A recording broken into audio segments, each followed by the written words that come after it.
ഈ ഒരു സ്നാക്ക് എന്ന് പറയുന്നത് നല്ലൊരു ഈവനിങ് സ്നാക്കാണ്, നല്ല സ്വീറ്റ് ആയിട്ടുള്ളതാണ്. ഇത് ശർക്കര ഇട്ടിട്ട് ഉണ്ടാക്കുന്നൊരു അപ്പമാണ്, കലത്തപ്പം എന്നാണ് നമ്മളിവിടെ പറയുന്നത്. അപ്പോൾ ഇതിന് വേണ്ടിയിട്ട് നമ്മൾ എടുക്കുന്നത്, നമ്മൾ പത്തിരിപ്പൊടിക്കൊക്കെ ഉണ്ടാക്കുന്ന അരി ആണ് എടുക്കുന്നത്. ഇവിടെ പച്ചരി എന്നാണ് പറയുക, നിങ്ങളെന്താ പറയുന്നറിയില്ല, വെളുത്തരി. ഇനി നമ്മളതിലേക്ക് ഒരു 4 ടേബിൾ സ്പൂൺ ചോറ് ആഡ് ചെയ്തിട്ടുണ്ട്. പിന്നെ ഒരു തേങ്ങയുടെ അരമുറി തേങ്ങ ആഡ് ചെയ്തിട്ടുണ്ട്. അതിലൊരു ടേബിൾ സ്പൂൺ ചെറിയ ജീരകം കൂടി ആഡ് ചെയ്തിട്ടുണ്ട്. പിന്നെ ഒരു 2 ഏലക്കായും കൂടി ഇടുന്നുണ്ട്. ഇതെല്ലാം കൂടി ഒരു കപ്പ് വെള്ളം ഒഴിച്ചിട്ട് നമ്മൾ നന്നായിട്ടൊന്ന് ഫൈനായിട്ട് അടിച്ചെടുക്കുകയാണ് ചെയ്യുന്നത്. അപ്പം നമുക്ക് മൊത്തം ഇതിനൊരു 2.5 കപ്പ് വെള്ളമാണ് വേണ്ടത്. ഇനി ഒരു അരക്കപ്പ് വെള്ളം ഒഴിച്ചിട്ട് ഒരു 4 പീസ് ശർക്കരയും കൂടി നമ്മളൊന്ന് അലിയിച്ചെടുക്കുകയാണ്. അലിയിച്ചെടുത്ത ശേഷം അതിലേക്ക് കുറച്ച് ടേസ്റ്റിന് വേണ്ടിയിട്ട് ഉപ്പും കൂടി ആഡ് ചെയ്യുന്നുണ്ട്.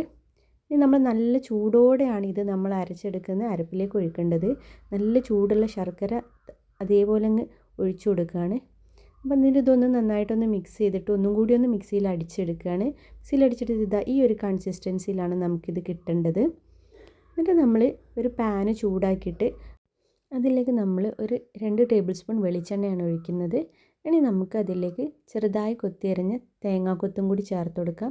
പിന്നെ ഒരു 5-6 ചെറിയുള്ളിയും കൂടി കൊത്തിയരിഞ്ഞിട്ടുണ്ട്, അതും കൂടി ഇട്ട് കൊടുത്തൊന്ന് മിക്സ് ചെയ്ത് ഒന്ന് ചെറുതായിട്ട് ബ്രൗൺ ആയിട്ട് എടുക്കാം. ഇനി നല്ല ഹൈ ഫ്ലെയിമിൽ വെച്ചിട്ട് വേണം നമ്മുടെ ഈ ബാറ്റർ ഇതിലേക്ക് ഒഴിക്കാൻ, എന്നാൽ മാത്രമേ നന്നായിട്ട് വെന്ത് കിട്ടുള്ളൂ. നല്ല ഹൈ ഫ്ലെയിമിലാക്കി ഇതൊന്ന് മൂടി വെച്ച് കുക്ക് ചെയ്തെടുക്കുകയാണ്. ഒന്ന് ഹൈ ഫ്ലെയിമിൽ ഇട്ടിട്ട് നമ്മൾ സാധാരണ നമ്മൾ ഒരു അടിയിലൊരു പാനും കൂടി വെച്ചിട്ട് നമ്മൾ ഇതൊന്ന് അതിൻ്റെ മുകളിലേക്ക് ഇറക്കി വെക്കുകയാണ് ചെയ്യുന്നത്. അടിഭാഗം കരിഞ്ഞു പോകാതിരിക്കാൻ വേണ്ടിയിട്ടാണ്, കട്ടി കുറഞ്ഞ പാത്രമായതുകൊണ്ട്. ഇത് നിങ്ങൾക്ക് വേണമെങ്കിലും ചെയ്യാം. എന്നിട്ട് നമ്മളൊരു എന്തെങ്കിലും ഒരു ഫോർക്കെങ്ങാൻ വെച്ചിട്ടൊന്ന് കുത്തി നോക്കിയിട്ട് അതിൻ്റെ മുകളിൽ ഒട്ടിപ്പിടിക്കുന്നില്ലെങ്കിൽ ഇത് പാകമായി എന്നാണ് അർത്ഥം. അപ്പോൾ ഇത്രയേ ഉള്ളൂ ഈ ഒരു സ്നാക്ക് ഉണ്ടാക്കാൻ. നല്ല ടേസ്റ്റി ആയിട്ടുള്ള ഒരു ഐറ്റമാണ്. എല്ലാവരും ഒന്ന് ട്രൈ ചെയ്ത് നോക്കുക.